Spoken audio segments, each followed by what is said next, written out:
Welcome welcome welcome watchers, मैं हूं master जुगबर। आप देख रहे हैं डोनाल्ड ट्रंप ने अपनी आर्टिफिशियल इंटेलिजेंस से बनाई गई एक फोटो अपने ट्रूथ सोशल के ऊपर पोस्ट की, जिसके अंदर आप देख सकते हैं कि ये बिल्कुल पोप के लिबास में बैठा हुआ है और तख्त के ऊपर बैठा हुआ है जैसे ये वेटिकन के अंदर बैठा हुआ हो। तो ट्रंप खुद को पोप क्यों दिखाना चाह रहा है और क्या मकसद है इस तस्वीर का, इसके पीछे का राज क्या है, वो आज की वीडियो में आपको खोल खोल कर एक एक चीज आपको बताने वाला हूं। इसलिए मेक श्योर करें कि इस वीडियो को लाइक करें, इस वीडियो को शेयर करें, ताकि लोग जान सके कि हकीकत है क्या इस तस्वीर की, इसके पीछे राज क्या है। अगर आप गौर करें तो ट्रंप ने इस तस्वीर में अपनी एक उंगली ऊपर की तरफ उठाई हुई है। इस एक उंगली का क्या मतलब है? ये एक हैंड साइन है जो कि फ्री मेसन्स बनाते हैं। जी हाँ, फ्री मेसन्स ये हैंड साइन बनाते हैं और इस हैंड साइन का क्या मतलब है वो बताता हूं मैं आगे चलकर आपको। लेकिन उससे पहले मैं आपको बताना चाहता हूं कि ये कोई मजाक नहीं हो रहा। अभी जैसे ही इसने ये तस्वीर लगाई है, कैथलिक्स बहुत ज्यादा इसके ऊपर गुस्सा हो गए, क्रिटिसिज्म इसको बहुत ज्यादा मिला है, जिस पर ट्रंप अब ये कहना शुरू हो गया, ओहो इनको तो मजाक की समझ ही नहीं आई, मैं तो सिर्फ मजाक कर रहा था। फिर इसने कहा कि भाई मुझे पता ही नहीं है कौन सी तस्वीर की तुम बात कर रहे हो, I know nothing about the image, यानी कि मुझे पता ही नहीं है कि कोई तस्वीर मेरी पोस्ट हुई है। जबकि इस क्लिप में आप साफ साफ देख सकते हैं कि ये अपने मुंह से कह रहा है कि I would like to be pope.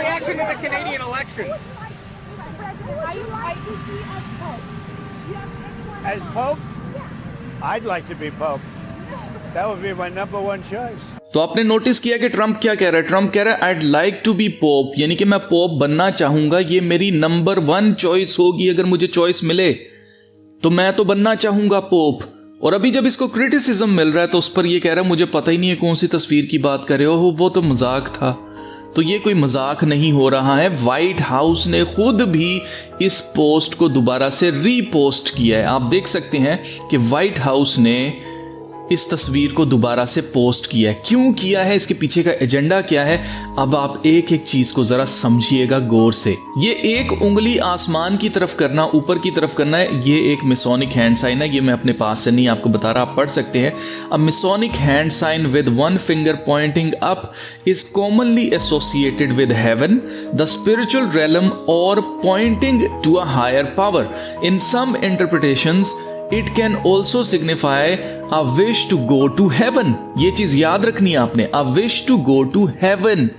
क्यों? क्योंकि यहां पर ट्रंप पोप बनकर आपको यह बताना चाह रहा है कि Catholic church is going to heaven, मरने वाला है। और आप नोट करें कि जो फ्री मेसन्स हैं वो अक्सर अपनी कब्रों के ऊपर जो ग्रेव स्टोन होता है उसके ऊपर भी ये निशान बनाते हैं, ऊपर की तरफ पॉइंट करना कि ये शख्स आसमान पर चला गया है, मर गया है।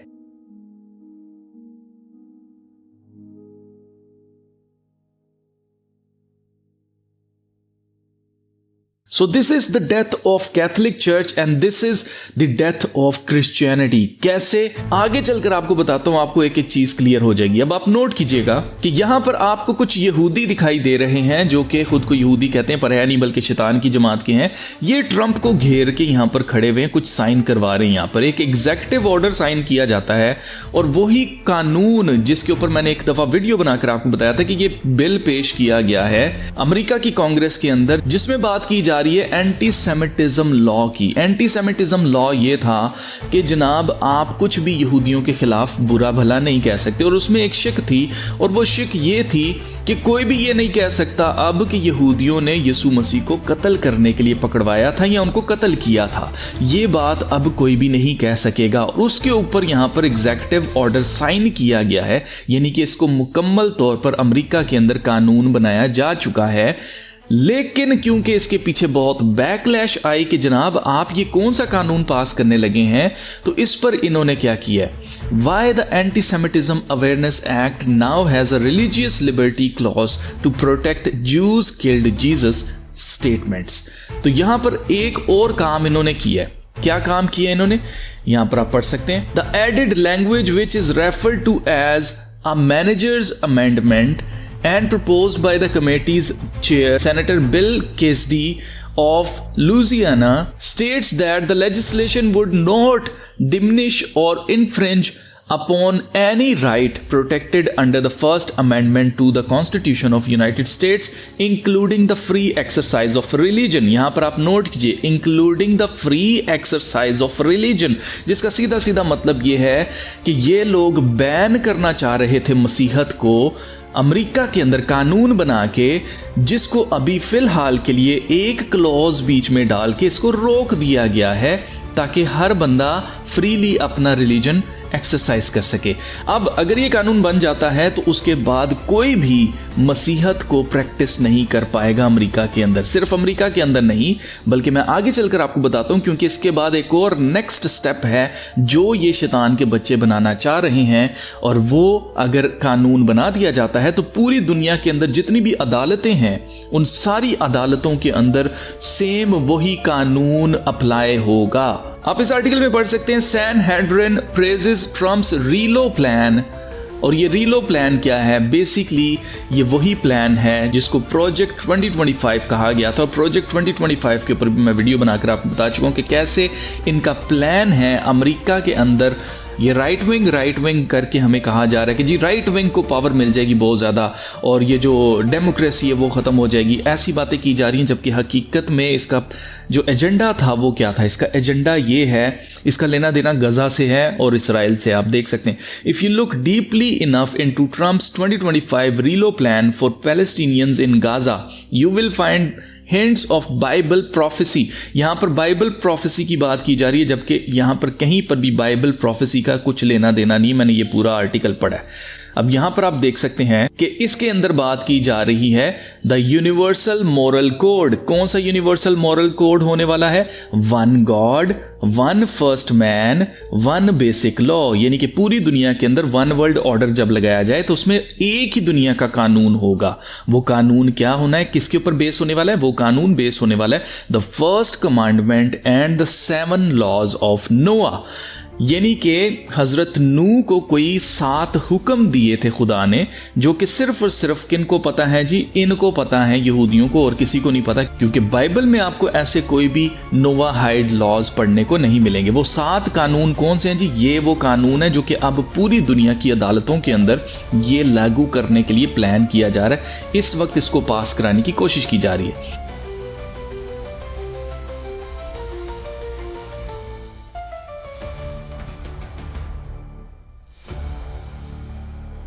प्रोहिबिशन ऑफ आइडल्ट्री, जिसका मतलब ये worshipping anything other than God, one God. यानी कि अब वन गॉड जब ये करते हैं ना बात, तो लोगों को लगता है कि शायद ये यहोवा पाक खुदा की बात कर रहे हैं या सुप्रीम गॉड की बात। जी नहीं, they are talking about Lucifer, जो कि इनका खुदा है। ये चीज़ याद रखिएगा। और दूसरी चीज़ मैं आपको बता दूं, यहाँ पर जो कहा जा रहा है ना, आइडल वर्शिप जो है वो बैन कर दी जाएगी, यानी कि बुतों की पूजा ना की जाए। फिर दूसरा लॉ है प्रोहिबिशन ऑफ ब्लास्फेमी, यानी कि आप खुदा के नाम को कर्स नहीं कर सकेंगे। कौन से खुदा को? मैंने आपको बता दिया। प्रोहिबिशन ऑफ मर्डर, यानी कि कत्ल नहीं कर सकते। अडल्ट्री, सेक्सुअल इमोरलिटी नहीं हो सकेगी जी, जो कि हाँ आपको पता ही है भरी पड़ी है इनके अंदर। प्रोहिबिशन ऑफ थेफ्ट, चोरी नहीं की जाए। फिर prohibition of eating flash from a live animal, जिसका मतलब यह है कि अगर कोई जिंदा जानवर है उसको कुर्बान ना किया जाए। कुर्बानियों के ऊपर जो है वो रोक लगा दी जाएगी। फिर उसके बाद requirement to establish courts of justice, इसका मतलब ये है implementing a system of law and order, जो कि पूरी दुनिया के अंदर अप्लाई किया जाए। अब यहूदी ये मानते हैं कि अगर कोई भी शख्स, ये यहाँ पर लिखा हुआ है, मैं आपको पढ़ा देता हूँ, 7 लॉज ऑफ नोआ, ये विकीपीडिया के ऊपर लिखा हुआ है, यहाँ पर आप पढ़िएगा। According to Jewish law, non Jews जो जेंटाइल्स हैं are not obliged to convert to Judaism, यानी कि उनको कोई जरूरत नहीं है कि वो यहूदियत में कन्वर्ट हो, but they are required to observe the 7 laws of Noah to be assured of a place in the world to come। आपने देखा, अगर आप इन 7 नूह के कानून के ऊपर अमल नहीं करते हैं तो आपकी इस दुनिया के ऊपर कोई जगह नहीं है। To be assured of a place in the world to come, जो दुनिया आने वाली है उसमें आपकी कोई जगह नहीं है। The final reward of the righteous, यहाँ पर जानबूझकर जोड़ दिया गया है कि जी ये शायद जन्नत की बात हो रही है, ऐसी कोई बात नहीं हो रही। ये लोग, अगर ये कानून बन गया तो ये हर आइडल वर्शिपर को कत्ल करेंगे अपना राइट समझ के कि भाई हमने बहुत अच्छा काम किया, हमने खुदा की खिदमत की है। The non Jews that choose to follow the 7 laws of Noah are regarded as righteous gentiles, यानी कि जेंटाइल्स वो फिर भी रहने वाले हैं लेकिन राइचियस हो जाएंगे इनकी नजर में। अब ये जब कहते हैं ना आइडल वर्शिपिंग अलाउ नहीं है, आइडल वर्शिपिंग नहीं करनी, तो ये किसको कह रहे हैं? ये बेसिकली क्रिश्चियंस को कह रहे हैं। यही वजह है यहाँ पर पोप बन के बैठा हुआ है ट्रंप। आप जरा ये क्लिप देखें। That is the right thing. Are you Jewish? Do you want to honor God? That is the godly thing to do. We respect one another. The godly thing to do is to kill you. The godly thing is to kill me. That's right. That's Yes? what the Torah says. The Torah says to kill us. The Torah says that people who worship idols such as yourself, when there is a Sanhedrin, To kill us. yes, Okay. that's what the Torah So says. we know how the Jewish people feel about Christians, yes?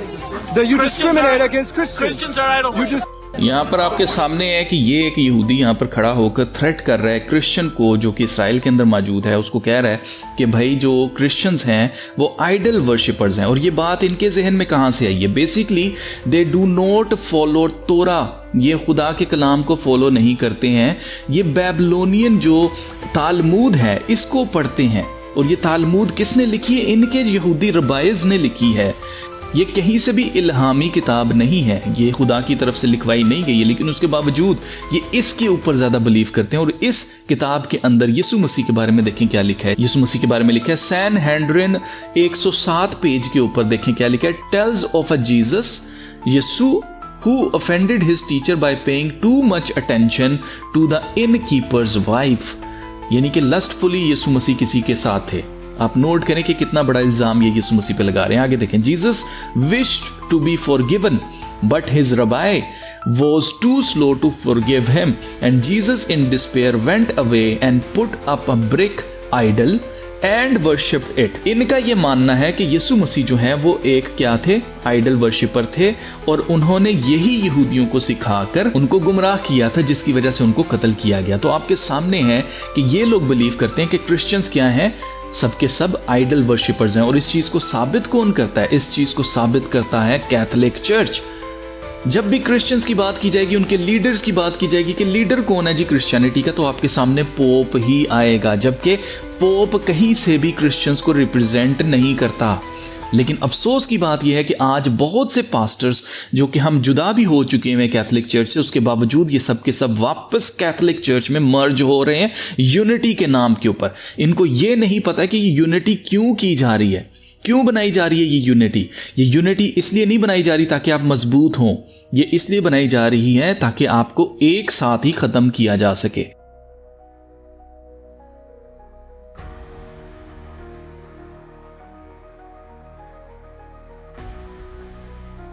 जब ये 7 नोआहाइड laws जो है लगा दिए जाएंगे तो इसके बाद ये आपसे पूछेंगे नहीं कि भाई तुमने अपने घर के अंदर बुत रखे हैं कि नहीं रखे हैं। ये आपको कत्ल इसलिए करेंगे क्योंकि आप क्रिश्चियन हैं। ये आपको ये नहीं कहेंगे कि क्रिश्चियन हो, तुम्हारे घर हैं बुत के नहीं, तुम वो वाले तो नहीं जो आइडल वर्शिप करते हैं। ये नहीं पूछेंगे, ये कहेंगे क्रिश्चियन कत्ल। आपको याद रखना है कि रोमन कैथोलिक चर्च पहला चर्च नहीं है। कॉन्स्टेंटाइन जो कि ग्रेट कॉन्स्टेंटाइन है, जो कि रोमन का एम्परर था, 306 से 337 तक ये रहा। इसने 312 ईस्वी के अंदर क्रिश्चियनिटी को एक्सेप्ट किया था, मसीही बन गया था और कन्वर्ट हो गया था क्रिश्चियनिटी के अंदर 312 ईस्वी के अंदर, जबकि यीशु मसीह आसमान पर पहली सदी में गए थे।